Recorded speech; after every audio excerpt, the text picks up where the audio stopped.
आज की हमारी पॉडकास्ट का मौजू एक इंतहाई मुफीद जो कि स्टूडेंट्स ऑफ फ़िज़िक्स और आम लोगों को भी जो कि फ़िज़िक्स के साथ इंटरेस्ट रखते हैं उनके लिए है कि कौन से हॉट रिसर्च एरियाज़ हैं फ़िज़िक्स में आजकल। और इस पे हम डिस्कशन करेंगे विद डॉक्टर नासिर मजीद मिर्ज़ा और किस साइड ऑफ फ़िज़िक्स को देखना चाहिए और आजकल फ़िज़िक्स हमारी रोज़मर्रा चीज़ों में किस तरह से तब्दीली ला रही है और हमारे रिसर्च मेथडोलॉजी को किस तरह से अफेक्ट कर रही है। तो आइए हम बात करते हैं। मैं फिज़िक्स के उन एरियाज़ की बात करना चाहूँगा जो बिल्कुल नए हैं और अक्सर बेशतर लोगों को नहीं पता कि ये फिज़िक्स के आजकल के इनोवेटिव और क्रिएटिव जो रिसर्च करने वाले हैं वो करने की कोशिश कर रहे हैं। और इसमें मैं आपको कहूँगा कि जो बड़ी यूनिवर्सिटियां हैं और बड़े इंस्टीट्यूशंस हैं वहाँ पे जो काम हो रहा है और रिसर्च हो रही है उसमें ये एरियाज़ बहुत इम्पॉर्टेंट हैं। मिसाल के तौर पे क्वांटम कंप्यूटिंग है, डार्क मैटर के बारे में बात हो रही है, ग्रेविटेशनल वेव्स की डिटेक्शन का मामला है। फिर इंसुलेटर्स ऐसे बनाए जा रहे हैं जो कि बड़े स्पेशल इंसुलेटर्स हैं। क्वांटम के थ्रू टेलीपोर्टेशन एक बहुत आउटस्टैंडिंग प्रॉब्लम जो है उसको अभी देखा गया है कि वो स्मॉल स्केल पे होती है। तो teleportation is very important. High temperature के सुपर कंडक्टर्स बनाए जा रहे हैं जो इससे पहले कभी नहीं बन सके। और अर्ली यूनिवर्स के बारे में बहुत सारी जो एक्सपेरिमेंटल स्टडीज़ हैं वो हो रही हैं। कॉस्मिक रेज का बैकग्राउंड जो है उसको मैयर करने की कोशिश की जा रही है। नई फिज़िक्स दरियाफ्त हो रही है जो नैनो फिज़िक्स के नाम से आ रही है। उससे बहुत बड़ा रेवोल्यूशन है जो कि उसके पीछे चला आ रहा है। फिर अब कम्युनिकेशन और चीज़ें बढ़ गई हैं तो हमने स्पेस में जाना शुरू किया है। तो एस्ट्रोबायोलॉजी नामी एक फिज़िक्स की ब्रांच नई कायम हो गई है जिसमें ऐसे प्लैनेट्स की डिस्कवरी है जिसमें कि बायोलॉजिकल लाइफ एग्जिस्ट करती है या नहीं करती, इसकी सर्च हो रही है। न्यूट्रिनोज एक अजीब व गरीब तरह के पार्टिकल्स हैं और इनकी फिज़िक्स बहुत ही स्ट्रेंज है। न्यूट्रिनोज को शेप शिफ्टर भी कहा जाता है। तो न्यूट्रिनोज की फिज़िक्स जो है वो नई सामने आ रही है। ये ऐसे हॉट एरियाज़ हैं जो बिल्कुल अट्रैक्ट करते हैं और ये पिछले 20 सालों में ही हमारे सामने आने शुरू हुए हैं। इससे पहले ये बिल्कुल ये बातें हम कभी सोच भी नहीं सकते थे कि इंसान जो है वो इस तरह की चीज़ करने लगेगा। ये हैरान कुन है। सर, इंसुलेटर से मुराद आपकी टोपोलॉजिकल इंसुलेटर्स तो नहीं है? जी, ऐसे इंसुलेटर्स हैं जो कि एक साइड पर या एक हिस्से पर तो वो बेहतरीन कंडक्ट करने का काम करते हैं और दूसरी तरफ बिल्कुल नहीं करते। और वो इतनी स्ट्रॉन्ग रेजिस्टेंस ऑफर करते हैं कि फिर उससे कोई चीज़ पास नहीं करती। ये आने वाले कंप्यूटर्स बनाने में और इलेक्ट्रॉनिक्स की जो ह्यूज डेवलपमेंट है उसमें बड़े यूज़फुल होंगे। ये हम जो सेल्स बना रहे हैं और जो हम मोबाइल फ़ोन के अंदर बहुत सारी एप्लीकेशन कर रहे हैं उसमें ऐसे इंसुलेटर्स की बड़ी सख्त ज़रूरत है। मल्टी लेयर्ड इंसुलेशन हम करेंगे। तो ये फिज़िक्स का वो एरिया है जो कि अभी बिल्कुल इस वक्त बन रहा है। लेबॉर्ट्री स्केल में ये चीज़ें बन रही हैं। फिज़िक्स को अगर मैं दो बड़े कैटेगरीज में करूं तो एक है बड़ी फिज़िक्स यानी कि कह लीजिए कि यूनिवर्स के बारे में है, और एक फिज़िक्स है जो बिल्कुल माइक्रोस्कोपिक है। तो ये दोनों तरह से हॉट एरियाज मौजूद हैं जिन पे काम। इससे क्या मुराद है आपकी कि फिजिक्स को एक माइक्रोस्कोपिक फिजिक्स, ये तो एक नई बात लगती है, तो हमें बताएंगे कि मैं इसकी मिसाल इस तरह से दूंगा कि यानी पहले कायनात में हमने जो चीज़ें देख रखी हैं वो बड़े पैमाने पे देख रखी हैं, जैसे लिक्विड है, सॉलिड है, गैस है। लेकिन आजकल के दौर में अब जो एक्सपेरिमेंट किए जा रहे हैं वो है कि सिंगल एटम देखा जाए। सिंगल एटम देखने की कोशिश की जा रही है। सिंगल एटम को की प्रॉपर्टीज को ऑब्जर्व करने की कोशिश हो रही है, या कह लीजिए किसी हद तक मॉलिक्यूल्स को देखने की कोशिश हो रही है। तो ये है जो कि माइक्रोस्कोपिक की इंतहा है। इससे पहले सिर्फ हम यानी इसके बारे में मॉडल करते थे, थ्योरी बनाते थे। अब ये कोशिश है कि हम सिंगल पार्टिकल्स को देख लें। इसी तरह से सिंगल फोटॉन जो है उनकी इंटरेक्शंस की स्टडी का काम भी हो रहा है।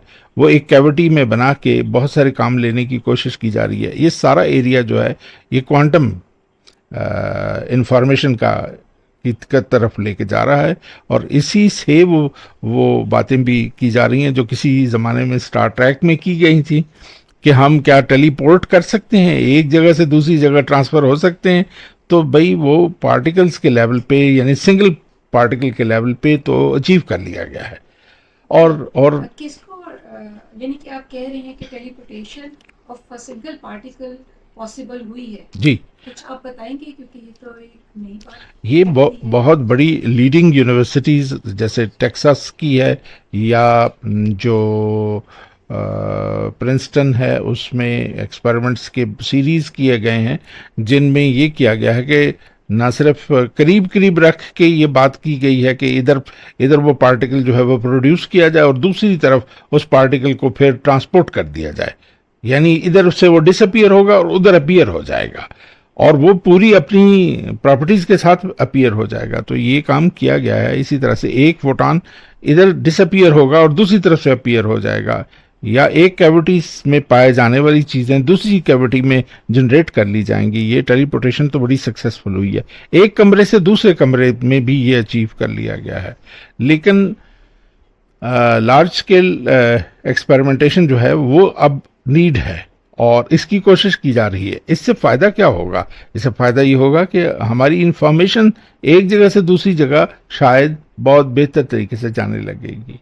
आप सोचते हैं कि कभी वो पूरा एक मैस को इधर से उधर टेलीपोर्टेशन उसकी कर सके? जी, मुश्किल ज़रूर है मगर अचीवेबल है, और ये वो एरिया है जो रिसर्च एरिया ऑफ फिजिक्स है।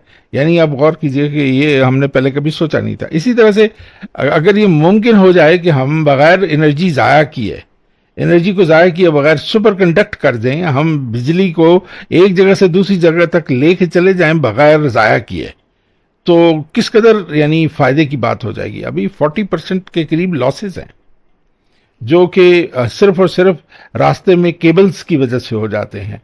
तो अगर आप सुपर कंडक्टर बना लेते हैं और ऐसे जो कि रूम टेम्परेचर पे हों, तो फिर क्या बात है, आपके पास एनर्जी एक जगह से दूसरी जगह जाएगी और ज़ाया नहीं होगी।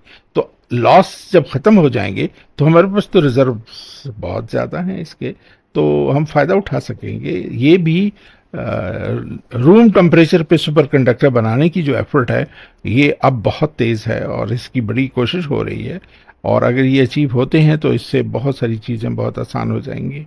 सर, एक आपने लफ्ज़ यूज़ किया था क्वांटम कंप्यूटेशन, तो आप कंप्यूटेशन और क्वांटम कंप्यूटेशन के बारे में के दरमियान में फ़र्क बता सकते हैं? देखिए आम इंसान इसको समझना चाहे देखिए तो अभी वो तक कैसे समझेगा? अभी तक जो कंप्यूटेशन हो रही थी वो ये था कि हम किसी चीज़ को में आप उसे मैग्नेटाइज करते हैं और डीमैग्नेटाइज करते हैं। जैसे आपके पास टेप है, आपके पास एक सीडी है, उसके ऊपर आप लिखने की जो कोशिश करते हैं वो मैग्नेटाइजेशन और डीमैग्नेटाइजेशन से करते हैं। इससे आगे कदम उठाते हुए अब कोशिश हो रही है कि एटम जो है उसकी स्पिन का फायदा उठाया जाए और उसको कहा जाए कि भाई आप ये याद रखो कि आपने स्पिन आपके साथ रहना है यहाँ, और यहाँ इसके साथ ही नीचे स्पिन डाउन हो जाना है।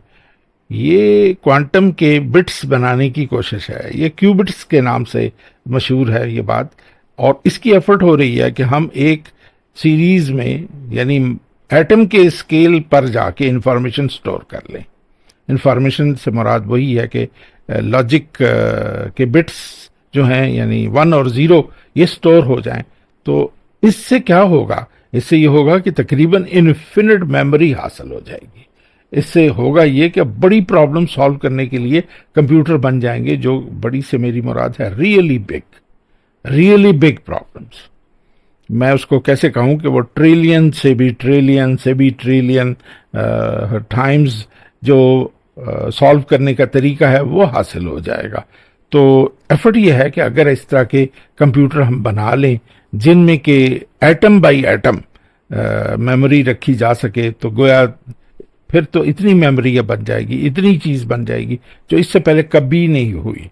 तो फिज़िक्स की ये ब्रेक थ्रू तो बहुत बड़ी ब्रेक थ्रू होगी। अभी तक आपने क्वांटम कंप्यूटेशन में किस हद तक रिसर्च जो है या डेवलपमेंट हुई है, किस हद तक, अभी तक ये बड़ी किस पॉजिटिव, लेवल पे है ये actually? जी अभी तक बहुत पॉजिटिव है ये, बहुत मतलब ये थ्योरेटिकली बात है या people have started working experimentally on नहीं, बहुत बड़े ग्रुप्स हैं जो इस पे काम में लग गए हैं और इसमें लोगों ने लार्ज इन्वेस्टमेंट की है और इसके लिए बहुत बड़ी फाउंडेशंस ने काम करना शुरू कर रखा है और एक्सपेरिमेंटल स्टडीज़ हैं जो की जा रही हैं।